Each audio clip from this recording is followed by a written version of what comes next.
We've now reached presentation 4 in the series where we're looking at the insights from Ezekiel. I've entitled this, God Intervenes. Let's for a moment just look back at something of the previous presentations. In presentation 3, we saw what I called enacted prophecy.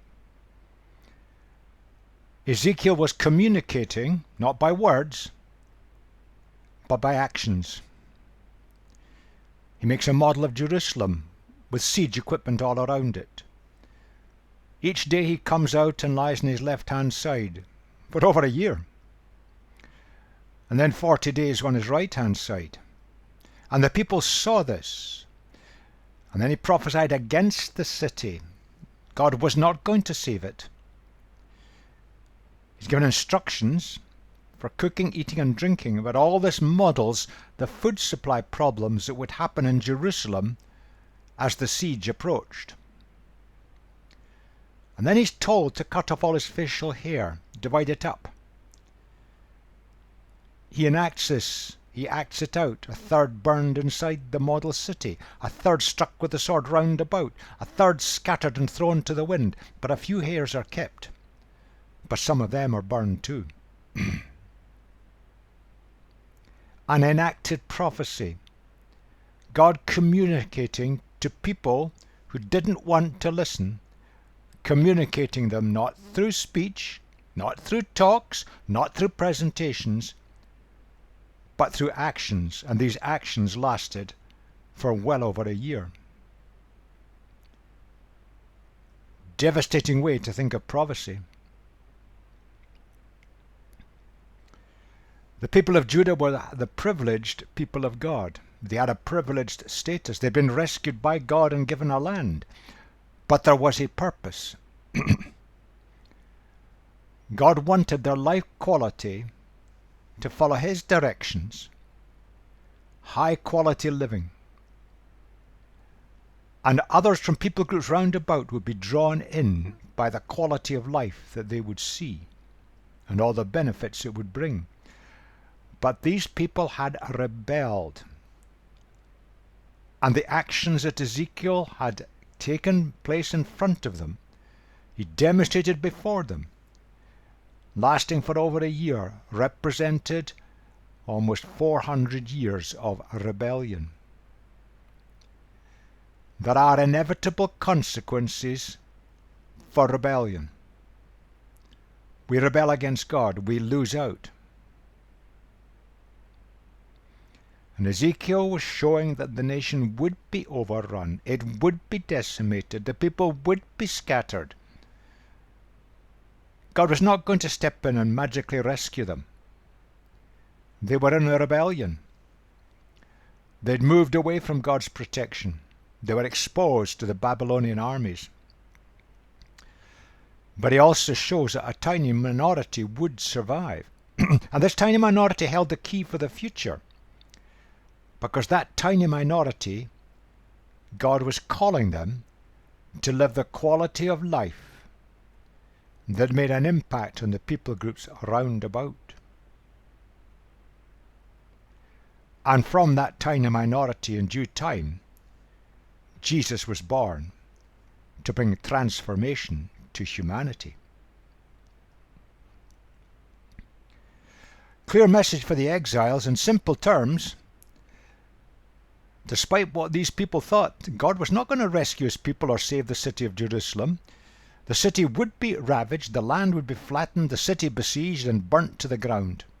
And the siege would be harsh and brutal, it would be really tough on the people. And there would be many who died, tragically. Many would be scattered. Their identity as God's people would just simply be lost. They'd be absorbed into people groups round about. But a tiny minority would survive, centered on the deportees that were taken as a group to Babylon.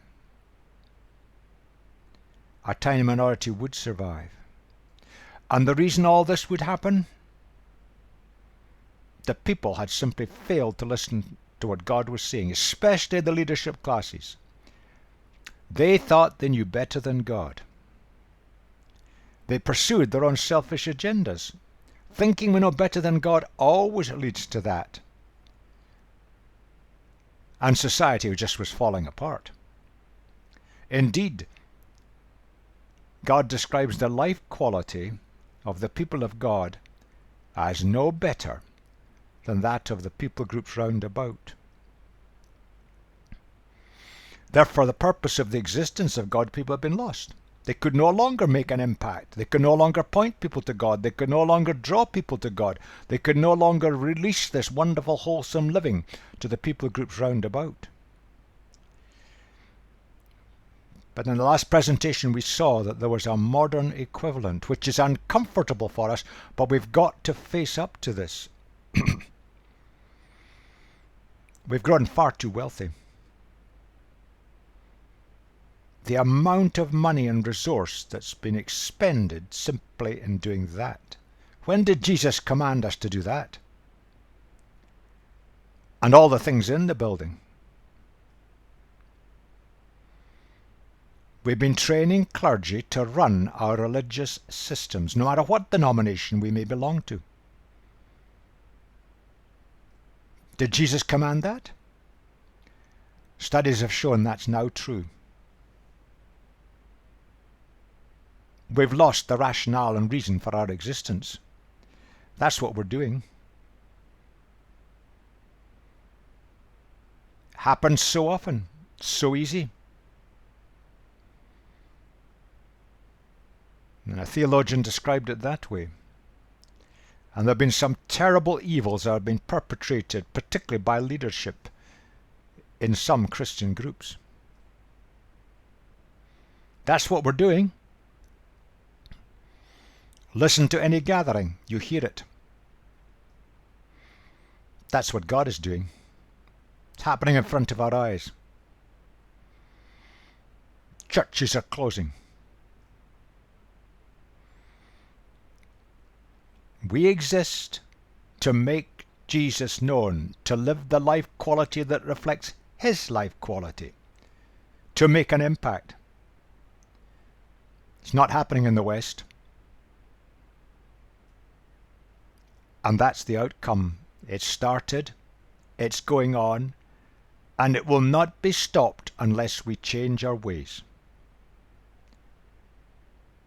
Uncomfortable, but we've got to take note of what Ezekiel is saying to us today. Now, with that in mind, let's move forward into chapters 6 and 7. Chapter 6 starts with that. The word of the Lord came to me, Son of man. Set your face against the mountains of Israel, prophesy against them and say. Chapter 7 starts with a similar statement. The word of the Lord came to me, Son of man, this is what the sovereign Lord says to the land of Israel. Both are basically saying the same thing. In fact, the two chapters each reflect on the other. Chapter 6 is more prose-like, chapter 7 is more poetry-like. But essentially the same things. The mountains of Israel, the backbone of the land, the backbone of the people. The land of Israel, been abused by the people of Israel. Let's look at chapter 6. The word of the Lord came to me. Son of man, set your face against the mountains of Israel. Prophesy against them and say, You mountains of Israel, hear the word of the sovereign Lord. This is what the sovereign Lord says to the mountains and hills, to the ravines and valleys. I am about to bring a sword against you, and I will destroy your high places. Your altars will be demolished, your incense altars will be smashed. I will slay your people in front of your idols. I will lay the dead bodies of the Israelites in front of their idols, and I will scatter your bones around your altars. Wherever you live, the towns will be laid waste and the high places demolished, so that your altars will be laid waste and devastated, your idols smashed and ruined, your incense altars broken down, and what you have made wiped out. Your people will fall slain among you, and you will know that I am the Lord. Canaanite religion, which had developed and grown when it shouldn't have done, involved worship shrines, and these are very often built into the hills, into the valleys and the ravines in the hills. They were very often built around fertility cults. So temple prostitution took place. and in extreme forms there was child sacrifice. Terrible evils were perpetrated. Family lives were destroyed. Young people were enlisted into being prostitutes, thinking they were serving a god in a temple. Horrendous. But I will spare some, for some of you will escape the sword when you're scattered among the lands and nations. Then in the nations where they have been carried captive, those who escape will remember me, how I have been grieved by their adulterous hearts which have turned away from me, by their eyes which have lusted after their idols. They will loathe themselves for the evil they have done and for all their detestable practices, and they will know that I am the Lord. I did not threaten in vain to bring this calamity on them. There is hope. This is what the Sovereign Lord says. Strike your hands together and stamp your feet and cry out, Alas! Because of all the wicked and detestable practices of the people of Israel, for they will fall by the sword, famine, and plague.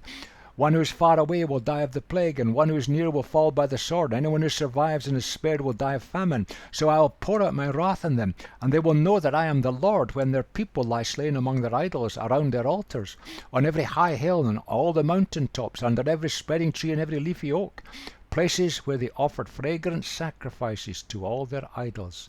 That's a very vivid and accurate picture of Canaanite religion, which had been infiltrated by the religion patterns of people groups round about. And I will stretch out my hand against them and make the land a desolate waste from the desert to Diblah, top to bottom. Wherever they live, then they will know that I am the Lord. We've got to remember that Ezekiel was now speaking to the exiles in Babylon.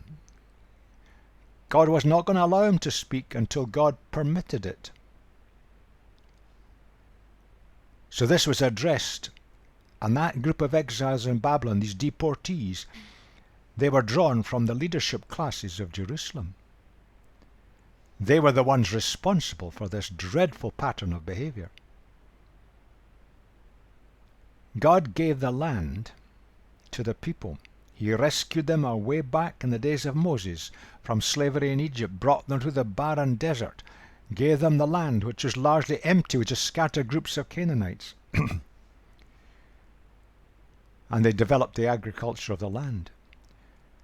But it was for a purpose, that they might live God's way, the Jesus way, and make God known to people groups round about. And that's what had happened. They'd abused the land by setting up pagan worship centers, often built around fertility cults with temple prostitution and child sacrifice. The land had been abused. Canaanite religion, and it got intermingled with religious practices from many people groups around over the centuries. It involved the setting up of these worship centers all over the land. That was the pattern. Often in little valleys amongst groups of trees. Fertility cults. Looking at it objectively, it's a great way for men to be able to have sex with any woman he likes, when he likes. An excuse for sexual abuse. But in the process, many lives, particularly of young people, were destroyed. It led to that. And that occurred from time to time.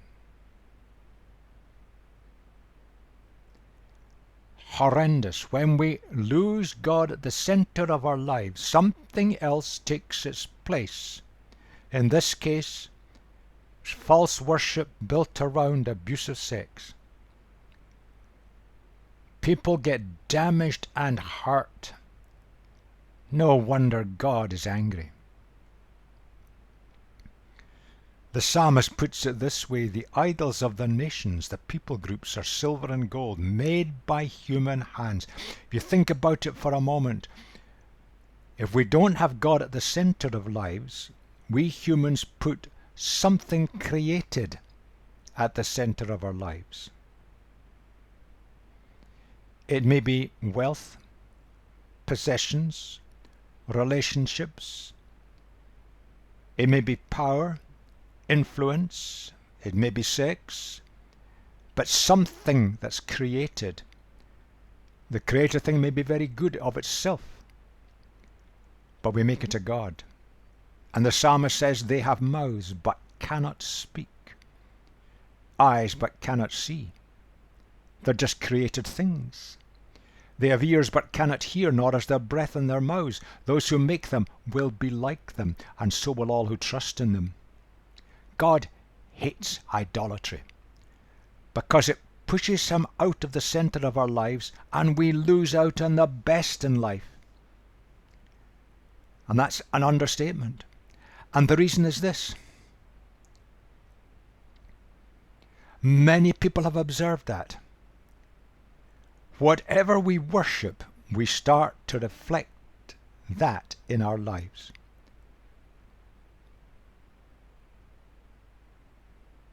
And it starts to corrode away within us and destroy life quality for us and those around. That's why God hates idolatry. Oh, we can see that in our cultures and societies of the West today. And it's destroying and corroding the quality of life of the people of the West, particularly our young people. The chapter sees God sending the disasters. We've got to remember that's part of a Hebrew language and thought form of the time. Don't take it literalistically. It's their way of looking at things. In our modern way of thinking, in our cultures, we might think of it that way. The disasters are the inevitable consequences for action. It's the way God made the world. If we push God to the edge and make other things our gods, then there are inevitable consequences for the way we think, the way we act, and the way we treat each other. So perhaps that's a better way to look at it. God will protect us again and again, even when we don't deserve it. We can look back in the West over the last century or so, and we can see God has rescued the West again and again from major disasters, both diseases, but particularly wars.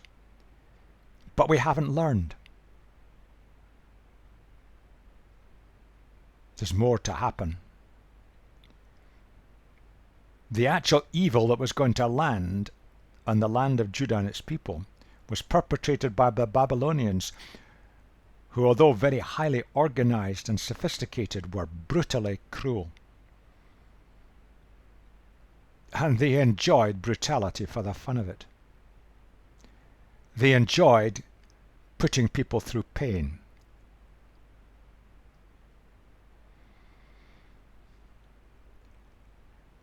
You could look at it from two perspectives. God was now removing his hand of protection from the people of Judah. They had thumbed their nose at him for just too long. They just wouldn't respond. God had protected them. Now that hand of protection was being lifted. But you can look at it from the other perspective. The protection was still there like an umbrella over God's people, but the people chose to move away from the protection of the umbrella.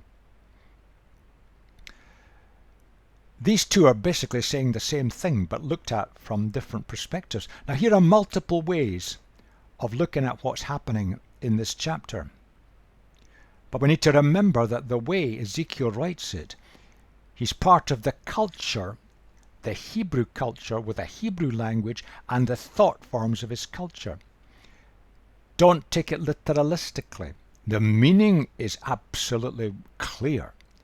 But there are multiple ways of looking at it, which in a sense are all equivalent, but looked at from different perspectives.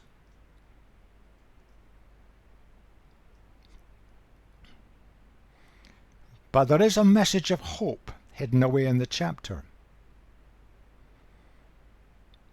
A tiny minority would survive, and they did. From them their descendants began to learn.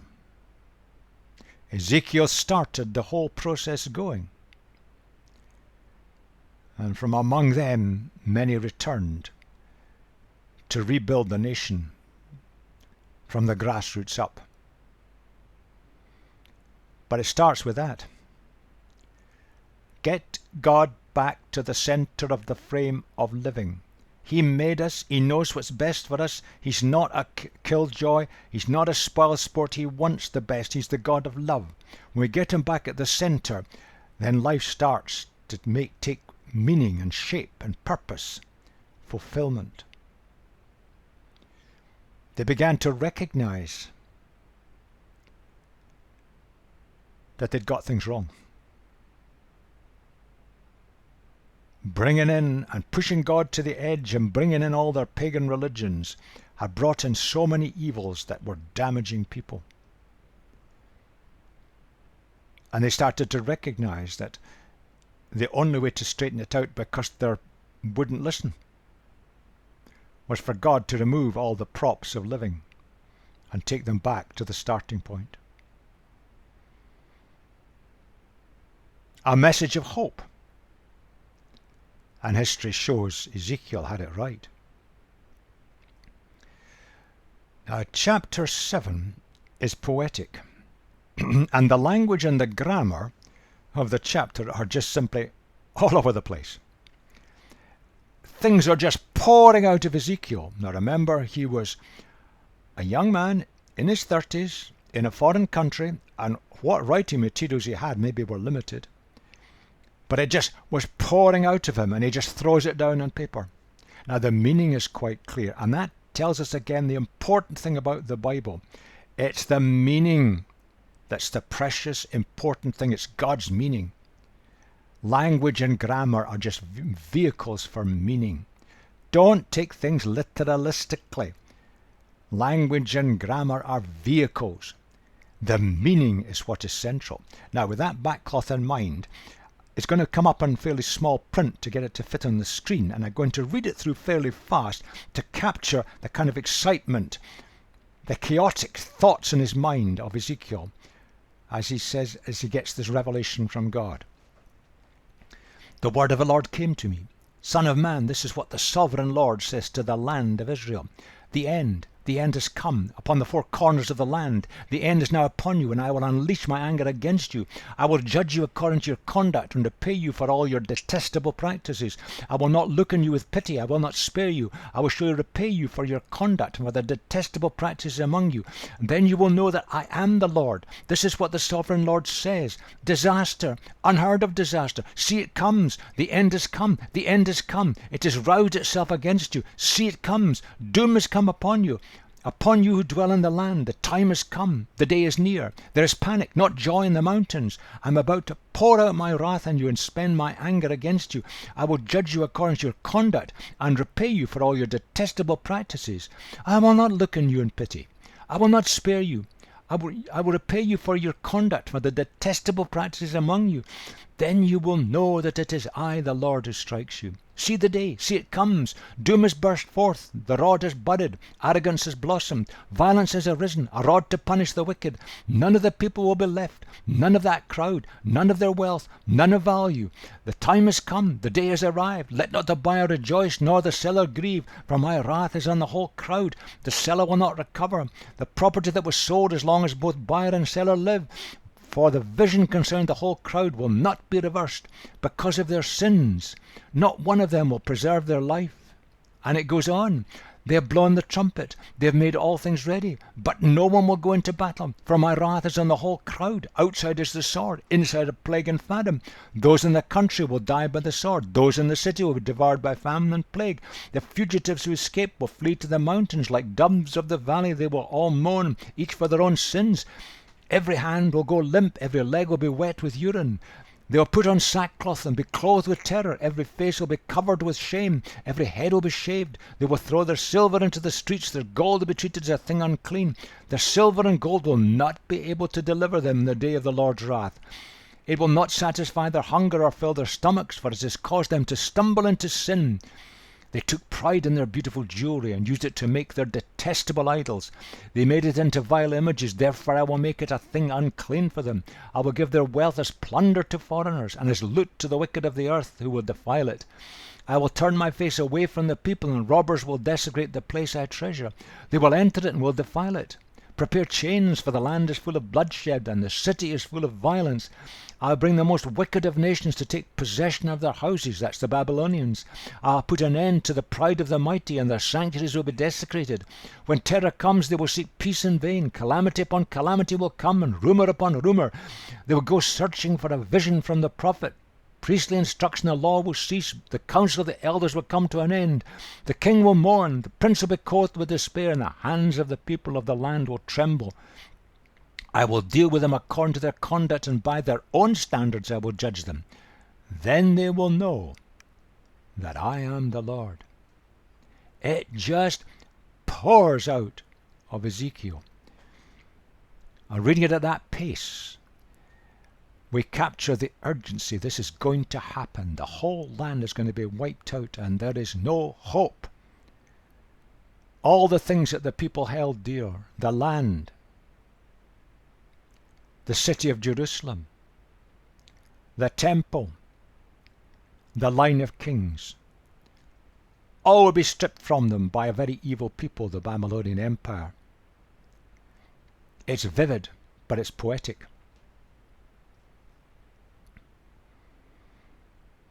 And it comes to him just as a gallop, and he stumbles over the language and grammar, and yet the meaning and the urgency is carried through by that very stumbling. And we look at actually what happened historically just a few years later.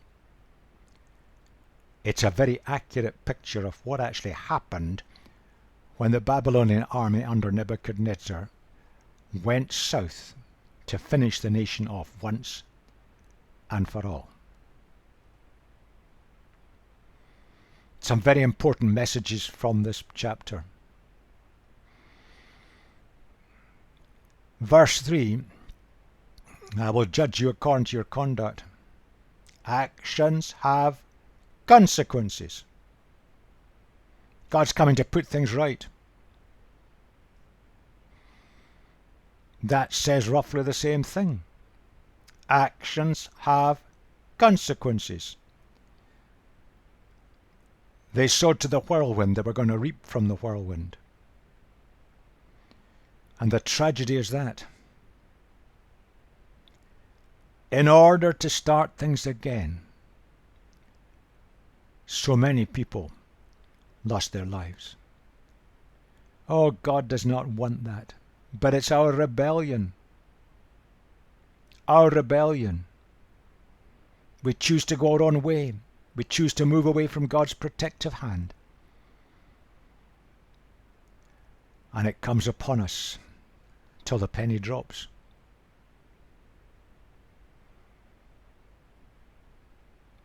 That's the clear message of chapter 7. Chapter 6 and 7 in a sense are saying the same thing. One in prose form, one more poetic. The people brought it on themselves. It was inevitable. Their culture was so weakened, it had no chance of surviving a powerful culture, the Babylonians, who would just take them over.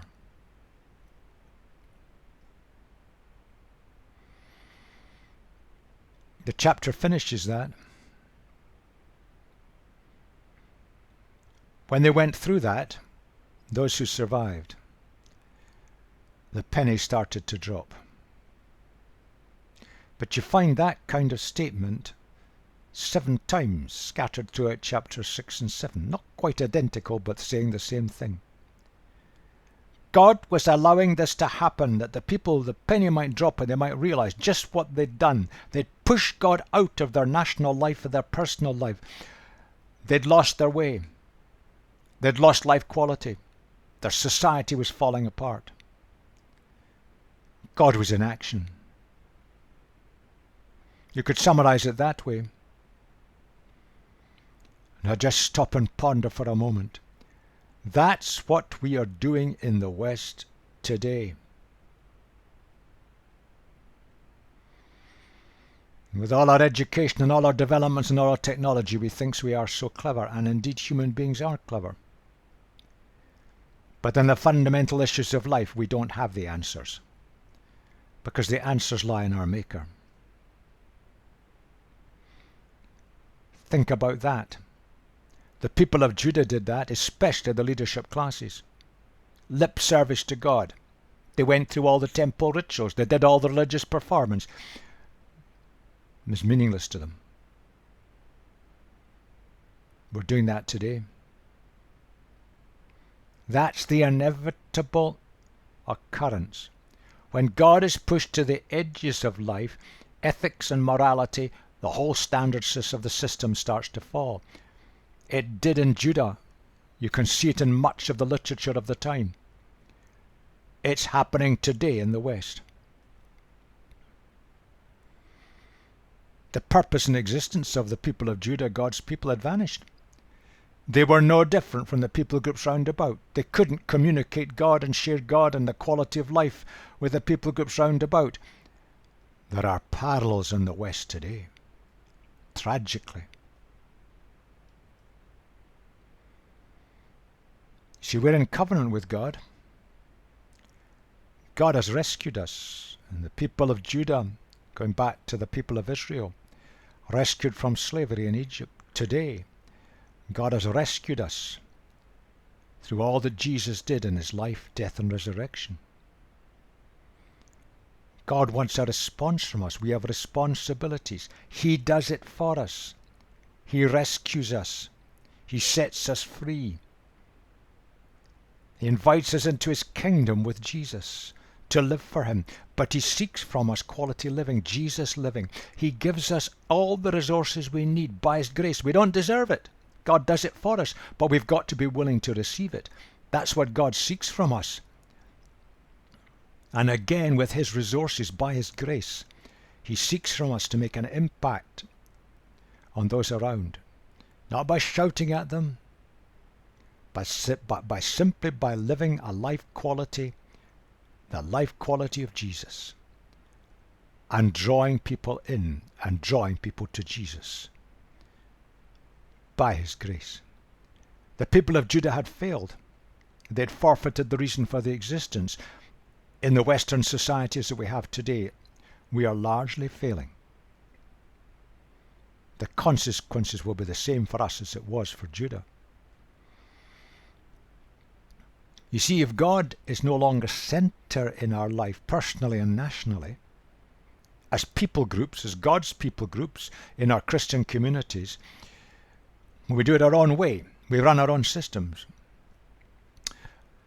Cynicism starts to grow. The abuse of power is all over the place, and we have seen endless reports of that.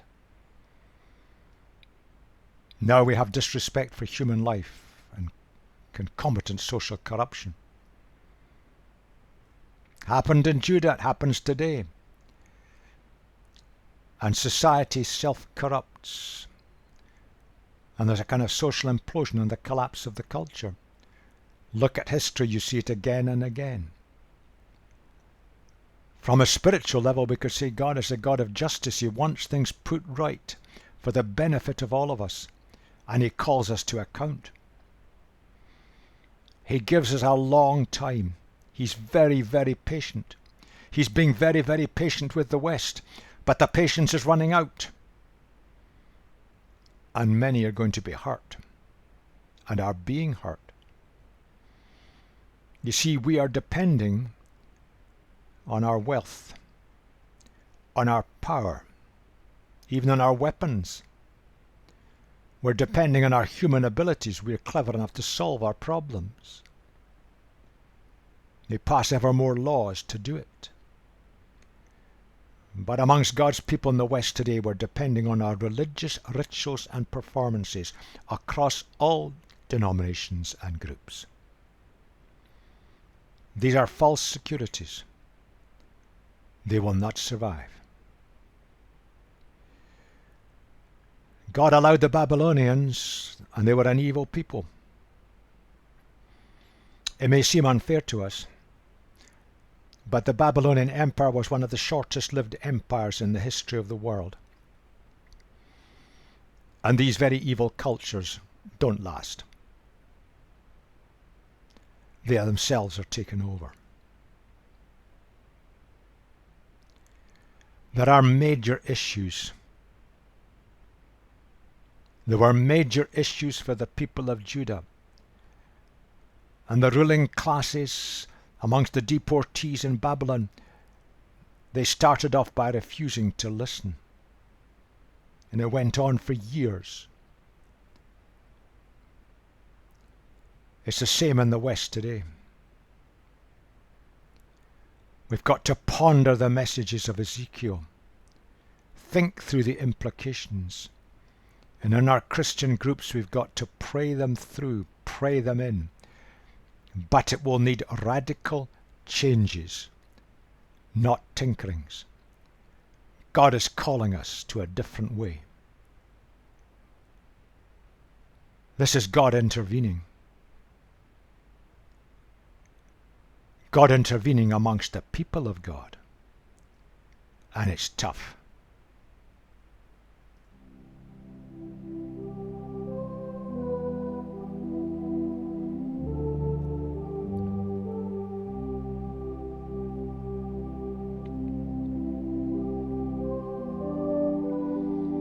In the next presentation, we're going to move on, where Ezekiel gets a vivid picture of what actually is going on in the land, and particularly in the temple, at the time when he was speaking.